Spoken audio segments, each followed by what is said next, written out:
bagaimana kita cara membuang oksalat? Hari ini coba kita bahas pemisahan dan sekaligus praktek yang kita lakukan untuk memisahkan glukomanan, oksalat, dan pati.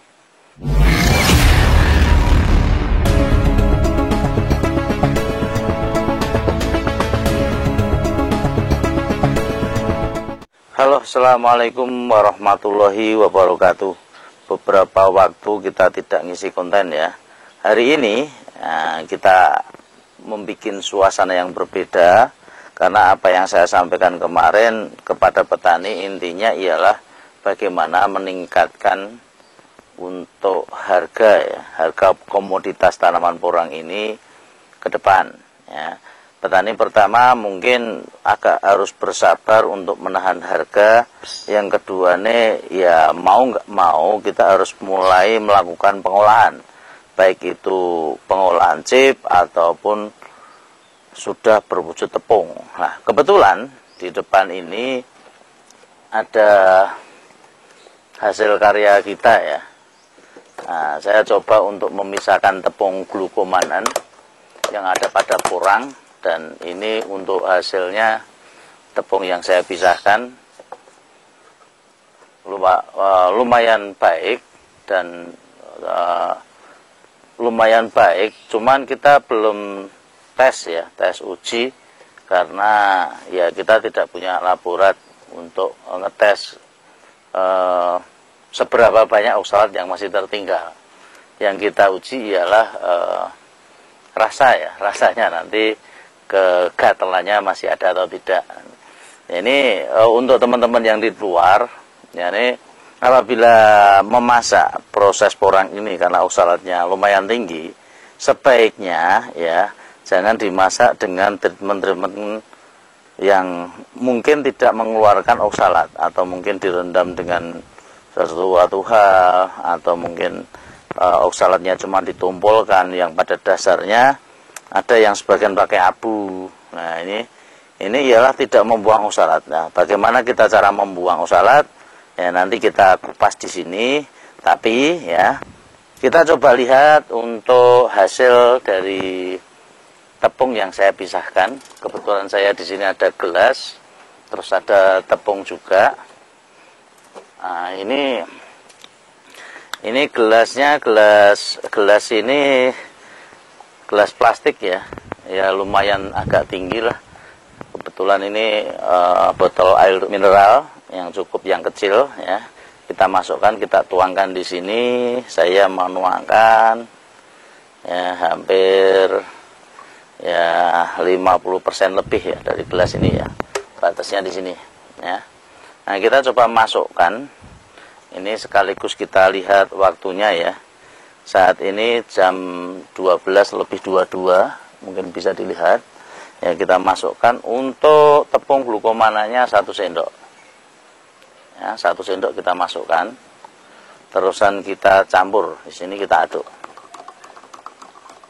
Nah, setelah kita aduk, kita biarkan ya. Kita biarkan untuk nanti menyerap. Pada dasarnya tepung glukomanan ini terkenal karena bisa menyerap 100 sampai 200 kali lipat.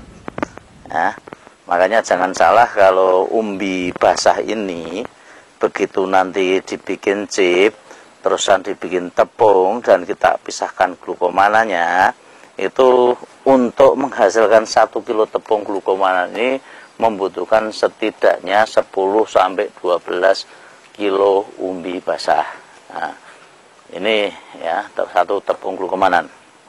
Nah, untuk yang tadi sambil kita menunggu, peningkatan hasil dari panenan petani ya. Paling tidak satu, kita menahan umbi supaya kita tidak dijajah. Kita sudah harusnya merdeka, tidak dijajah dengan harga-harga yang dari pabrik. Yang kedua nih, mau nggak mau kita harus mengolah dengan pengecipan. Ya, ini pengecipan ini dengan pembersihan akar dan sebagainya. Ada yang membersihkan dengan kulit, dikupas baru dicip. Nah, pada dasarnya pengecipan itu sebaik-baiknya pengecipan ialah dengan proses pemanasan secepat mungkin. Makanya pemanasan itu sering dilakukan ialah dengan ovennya yang oven rotari, karena nanti penguapannya air itu juga masih banyak ya dalam porang ini. Makanya sebaik-baiknya nanti untuk di oven menggunakan oven yang rotari ya. Terus apabila dengan jemur matahari bagaimana? Ya jemur matahari pun pada dasarnya oke, tidak ada masalah. Intinya kan kita memang meminta untuk pengeringan kadar air supaya nanti pada waktu kita bikin tepung itu bisa, dan dari tepung itu baru nanti dipisahkan. Nah, dari dipisahkan untuk oksalatnya, glukomanannya, sama tepung padinya seperti apa. Nah, untuk memisahkan ini banyak sekali yang belum tahu caranya bagaimana. Untuk hari ini coba kita bahas pemisahan dan sekaligus praktek yang kita lakukan untuk memisahkan glukomanan, oksalat, dan pati. Nah, ini yang kita lakukan, mungkin ini akan bermanfaat untuk teman-teman yang lain, sehingga teman-teman yang lain itu bisa menikmati porang itu rasanya seperti apa, atau makanan porang itu bagaimana ya pada dasarnya. Sehingga apabila petani sudah bisa mengolah glukomanan ini, makanya kita akan menyatakan apakah layak umbi porang itu dijual di bawah harga 5.000 ya, ataupun glukomanan yang di luar yang nilai jualnya di atas 160.000 sampai dengan 400.000 itu nilai jualnya layak segitu atau tidak. Nah, kita akan tahu ya. Kalau seandainya kita bikin anggaran untuk yang namanya porang itu di angka 5.000 ya, seharusnya nanti untuk membuat tepung dengan proses dan sebagainya, katakanlah 5.000 butuh 12 kilo, secara otomatis membutuhkan sekitar 60.000 ya, 60.000 untuk bikin tepung glukomanan itu 1 kilo. Katakanlah untuk kos produksinya 15.000, berarti setidaknya 75.000 itu harga yang diambil atau mungkin diperoleh dengan menggunakan harga umbi porang basah di angka 5.000. Untuk profit berapa? Ya harusnya memang tepung-tepungnya di bawah angka 100.000. Itu apabila dibikin tepung. Nah, makanya saya katakan tadi yang layak itu sebenarnya tepungnya harusnya murah atau ubinya yang harusnya mahal. Nah, ini yang harus jadi perhatian. Nah, paling tidak untuk meningkatkan hal kayak gitu, makanya kita coba sharing ya ilmu cara supaya meningkatkan harga, ataupun cara yang bisa kita bagikan untuk teman-teman di luar sana supaya teman-teman juga bisa membuat yang namanya glukomanan ya. Glukomanan itu pada dasar sistem pembikinannya bagaimana? Nah, dengan sistem sederhana, karena di pabrik itu ada beberapa mesin yang pabrik besar mungkin menggunakan turbo mill, terus ada yang menggunakan boil mill, ada yang menggunakan disk mill kan di sini. Nah, di sini saya menggunakan alat yang ada di rumah, yakni saya menggunakan blender yang kecil ya, yang penghancur, yang blender yang kecil untuk membuat tepungnya. Nah, pada dasarnya hampir sama. Untuk porang kita cuci, kita bersihkan, kita bikin chip. Ya, kalau saya bikinnya chip ialah setipis mungkin, sekecil mungkin, supaya dalam waktu sehari itu bisa kering dan bisa kita kerjakan. Yang itu yang kita lakukan kemarin, karena begitu chip itu kecil, itu chip itu tipis, kekeringannya pun lebih cepat, warnanya lebih bagus. Berbeda dengan chip itu tebal, ya untuk keringnya susah, yang kedua dalamnya keburu jamur, warnanya kurang bagus, sehingga hasil olahannya pun juga kurang bagus. Ya, ini sambil melihat pada pukul 12:28. Nah, ini untuk tepungnya yang sudah mulai mengental ya. Nah, ini sudah mulai mengental. Nah, nanti kita sambil mencoba menunggu lagi. Nah, untuk setelah proses-proses yang saya berikan tadi, yakni untuk kita membuat chip, terusan habis chip kita tepungkan, kalau saya jalan rumah tangga dengan alat blender yang kecil. Nah, nanti akan berwujud tepung ya. tepung. Lah, bagaimana cara memisahkan tepung, oksalat dan glukomanan itu sendiri? Nah, berdasarkan artikel-artikel yang kita baca, yakni ialah berat jenis dari glukomanan itu lebih berat daripada oksalat dan pati atau mungkin tepung yang sangat halus lah. Nah, yang ada di porang ini ternyata isinya itu ada glukomanan, ada oksalat dan ada tepung yang halus. Nah, glukomanan sendiri itu wujudnya lebih banyak ke kristal ya, kristal bening yang sangat keras sekali, sehingga pada waktu kita tepung, begitu kita tepung, kita ayak pun ya, ayakan dengan saringan yang sudah halus, semua sudah jalan, sisanya kita bikin tepung lagi dan muncullah yang namanya tepung biasa yang bercampur antara glukomanan dan oksalat itu. Nah, karena beras jenis dari tepung, glukomanan, oksalat dan pati itu nanti berbeda, makanya itu harus dipisahkan. Intinya bahwa tepung ini harus ditimbang. Nah, bagaimana cara menimbang? Kalau di tradisi orang Jawa itu biasanya ada yang namanya tampir ya, atau tampah. Nah, orang Jawa biasanya kalau membersihkan bulir-bulir padi dari sampahnya itu selalu ditampai ya. Akhirnya dedaknya itu sudah minggir, karena berat jenis beras dengan dedak itu juga berbeda.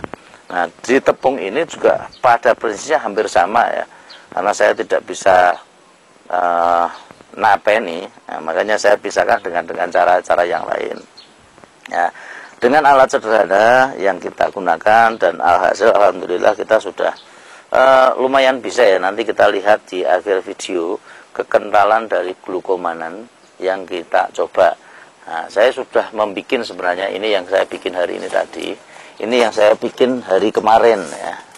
Hari kemarin ini sudah agak mencair. Nah, ini sistem pengikatan seperti itu. Nah, terus untuk sederhananya bagaimana untuk pemisahan glukomanan? Nah, ini yang kita lakukan ya, dengan menimbang berat jenis daripada glukomanan, oksalat dan patinya. Kita memisahkan dengan sistemnya, sistem tuang. Ini ialah sistem yang paling mudah. Ya, sistem tuang. Bagaimana caranya nuang? Ya, cuma dituang seperti ini. Ya, nanti untuk oksalat glukomanan, ini saya pakai alat ini. Nah, alat ini begitu kita nuang seperti ini, ya, karena saya nuangnya di luar, nah, pelan-pelan seperti ini ada kayak asap-asapnya, terus ada yang tercecer di luar. Nah, karena ada angin ya, mungkin dengan sistem angin ada kipasnya yang di sini itu akan lebih membantu, tapi anginnya jangan yang kencang-kencang ya. Nah, ini akan lebih membantu ya. Dan sistem tuang yang kita gunakan ialah tinggal sistem tuangnya seperti ini. Nah, nanti begitu debu-debunya nanti otomatis kena angin, atau mungkin oksalatnya juga ketiup, ini lama-lama akan menjadi bersih. Ini sistem yang paling gampang secara tradisional ya. Nanti kalau diaplikasikan ke dalam mesin berarti kan tinggal membikin. Pada dasarnya sistemnya seperti ini, yakni menggunakan gaya sentrifugal. Ya, gaya sentrifugal itu kalau dari orang-orang akademik tentunya tahu untuk gaya sentrifugal, yakni memisahkan dengan berat jenisnya. Biasanya yang dilarutkan air, tapi ini kita menggunakan medianya ialah media udara, sehingga nanti tinggal kita pasang kipas, continue kita tuang 1 kali, 2 kali, 3 kali, ya mungkin beberapa kali lah. Kalau mungkin dengan alat ya nanti tinggal dipikirkan lagi seperti apa alatnya. Pada dasarnya ini butuh bantuan angin dan butuh penyedot debunya kan itu. Nah, ini supaya nanti medianya ini naik dan sebagainya. Nah, akhirnya sudah terpisah antara glukomanan dengan oksalat. Dan ini ada beberapa teman-teman yang sudah mencoba hasil glukomanan yang saya pisahkan, dan kesannya tentunya kita tidak memungkiri masih ada rasa gatal sedikit di lidah. Nah, ini pada dasarnya apa yang dibikin pabrik pun juga sebenarnya hampir sama ya. Saya pernah merasakan yang bikinan dari pabrik yang dikatakan 60-70%, itu pun juga hampir sama seperti ini. Intinya pada prinsipnya itu kita sudah mencoba dengan pemisahan glukomanan. Nah, glukomanan ini pada lanjutannya ialah akan dicuci dengan alkohol ya biasanya, untuk memurnikan, untuk memutihkan daripada glukomanan ini. Biasanya nanti terakhirnya dicuci dengan alkohol. Nah, ini bukan tepung-tepung seperti biasa. Ini berbentuknya sebenarnya kristal ya.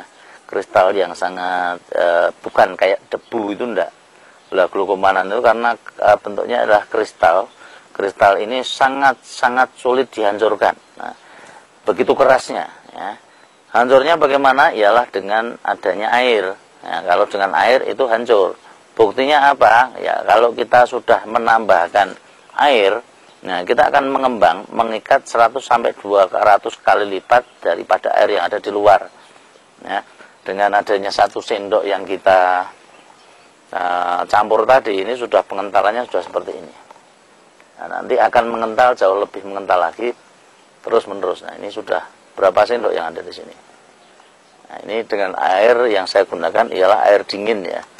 Nanti biasanya dengan seiring waktu ini akan lebih mengental nanti, lebih mengental dan benar-benar kental, dan ini akan sangat luar biasa. Sangat luar biasa. Nah, nanti kita akan coba juga untuk mengkonsumsi tepung yang kita pisahkan sendiri. Nanti kita coba apakah itu nanti masih gatal atau tidak. Kemarin saya sudah nyoba dan teman-teman kemarin juga sudah nyoba, termasuk yang memberi kaos ini. Kemarin ini ada mereknya Nos. Nah, ini ialah kaos dari Mbak Oki yang jualan Musa. Nah, kemarin pas kesini pun juga saya mencoba untuk menawarkan ini, silahkan dicicipi kan itu. Dan akhirnya beliau sama suaminya kemarin juga mencicipi ya, masih ada gatalnya dikit Pak, tapi daripada saya yang dulu pernah dibikin ke makanan tapi dengan sistem ada obatnya yang untuk menetralkan, bilangnya seperti itu sudah berwujud makanan, itu masih gatalnya lebih tajam. Nah, tapi kalau ini gatalnya sedikit dan sebentar tok. Nah, karena ini masih bahan baku, tentunya apabila ini nanti dicampur dengan bahan-bahan yang lain untuk membuat turunan, atau mungkin kemarin ada teman yang membuat ketuk yang dari porang, ada yang membuat dawet dari porang, ada yang membuat beras, ada yang bikin mie dan sebagainya. Nah, itu akan melalui proses penambahan bahan yang lain. Nah, itu pertama. Yang kedua juga melalui proses pemanasan. Apabila untuk oksalat yang mungkin masih tertinggal sedikit ini sudah melalui proses penambahan bahan yang lain dan melalui proses pemanasan, insya Allah nanti untuk gatalnya saya yakin ini akan hilang. Tapi saya belum mencoba ya. Saya belum mencoba untuk menggabungkan tepung glukomanan yang kita pisahkan dengan sistem yang sangat sederhana ini ya, dengan yang lain. Tapi pada prinsipnya ya, yang teman-teman yang saya lihat ya, tepung ini dengan hasil pabrikan itu hampir sama ya, hampir sama, karena ini belum ada uji labnya. Mungkin yang dipabrikan pun juga biasanya tepung itu belum diuji lab, kecuali kalau sudah menjadi bahan pangan ya.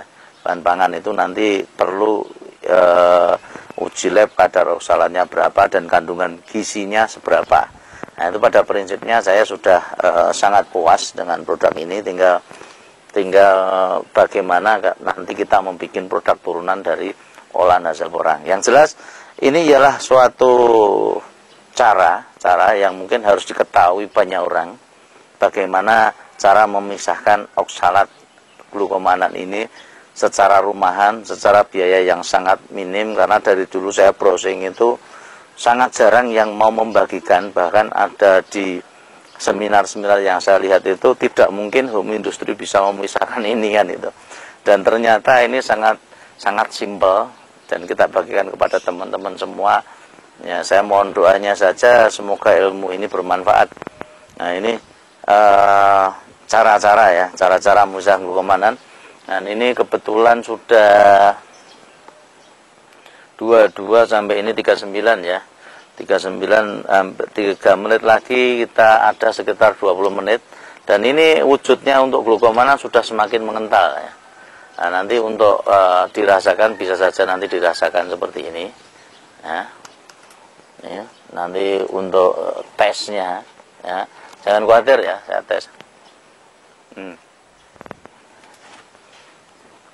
Nanti bentar pada waktu makan tidak akan apa-apa.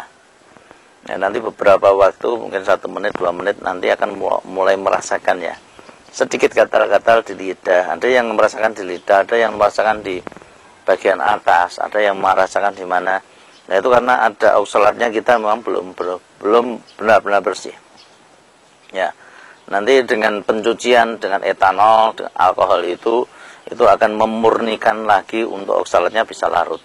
Nah, untuk ke sana saya belum tahu caranya bagaimana. Yang jelas kita sementara puas dengan ini, dan ini sebenarnya sudah bisa atau layak untuk dijadikan produk turunan ya.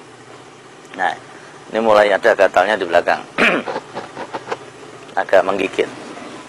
Nah, ini cara-cara untuk membuat glukomanan, dan mudah-mudahan ke depan nanti kita bisa membuat produk-produk turunan yang dari bahan porang ini sehingga mempunyai nilai jual yang lebih, sehingga dari petani sendiri bisa berkreasi lagi yang di rumah, yang dimanapun tempat Anda, karena tepung porang ini mempunyai 2 fungsi di dalam makanan ya. Yang pertama ialah fungsinya sebagai pengenyal tanpa melihat kandungan gizi. Dan kalau tepung glukomanan ini kita campurkan dengan bahan pembikinan bakso, pembikinan makanan-makanan yang lain yang di situ tidak mengutamakan kandungan gizi, itu fungsinya adalah pengenyal dan pelembut. Tetapi untuk fungsi lain dari tanaman porang ini, glukomanan yang nanti akan dibikin mungkin makanan-makanan premium, makanan-makanan yang kelas tinggi, beras dan mie yang notabene akan dikonsumsi pada penderita-penderita diabetes, karena nanti untuk porang ini memang diandalkan karena rendah kalori, rendah karbo, sehingga bisa membantu para penderita diabetes itu mengurangi kadar gula ya. Atau bagi mereka yang memang mengkonsumsi porang ini dengan tujuan untuk diet, supaya menurunkan berat badan. Dan ini perlu tanda khusus ya. Perhatikan hasil orahan porang itu yang seperti apa, karena pada prinsipnya harus bisa mengikat air yang banyak sehingga kita mengkonsumsi. Kalau 1 sendok aja sudah mengembangnya seperti ini, kita nanti akan makan 2 sendok pun di dalam perut otomatis harusnya kenyang. Nah, lebih selektif terhadap produk-produk yang sudah dikeluarkan, karena nanti banyak yang sudah produksi beras dan sebagainya. Kadar glukomanan yang ditambahkan itu seberapa, kita tidak ada yang tahu. Intinya, apabila produk itu kita tambahkan dengan air, harusnya bisa mengembang lebih banyak. Nah, ini tidak perlu konsumsi banyak, tapi di dalam perut ini sudah memang mengembang banyak. Nah, ini. Nah, silahkan mencoba untuk produk-produk turunan yang lain. Apakah itu bisa mengembang banyak, berarti akan melihat kandungan glukoman yang sejatinya seperti apa. Nah, nanti nextnya kita akan coba, nanti kita padukan ya glukomanan ini dengan produk yang lain yang kita masih larutkan ya. Nanti akan kita coba ke dalam 1 gelas lagi dengan penambahan sekian, pengembangannya sekian, ditambahkan sekian, airnya sekian. Nah, nanti supaya kita bisa menciptakan produk ini mungkin dengan makan cuma sekitar 2 sendok nanti sudah bisa kenyang lama kan itu. Yang ini untuk program diet, yang keduanya untuk penderita diabetes yang seperti itu yang kita harapkan nanti ya, dengan adanya penambahan air nanti sudah mengembang total ini di 20 menit untuk hasilnya sudah luar biasa ya, udah penuh ya. Nah, nanti ini biasanya akan lebih mengeras lagi, mungkin butuh waktu 10 menit lagi. Cuman untuk hari ini kita cukupkan dulu untuk konten ya. Saya berharap mudah-mudahan ilmu ini bermanfaat dan bisa berguna buat teman-teman yang lain yang mau mengembangkan untuk produk-produk turunan dari porang ini sendiri. Monggo, yang mencoba langsung silahkan, yang mau sharing main ke rumah silahkan. Nah, nanti silahkan untuk dicari di Google Map-nya di Porang Solo Raya. Nah, pasti ketemu di sini. Mungkin dari saya itu dulu, banyak salah kata yang mungkin terucap, mohon maaf yang sebesar-besarnya. Bila itu baik walidayah, wassalamualaikum warahmatullahi wabarakatuh. Bye-bye.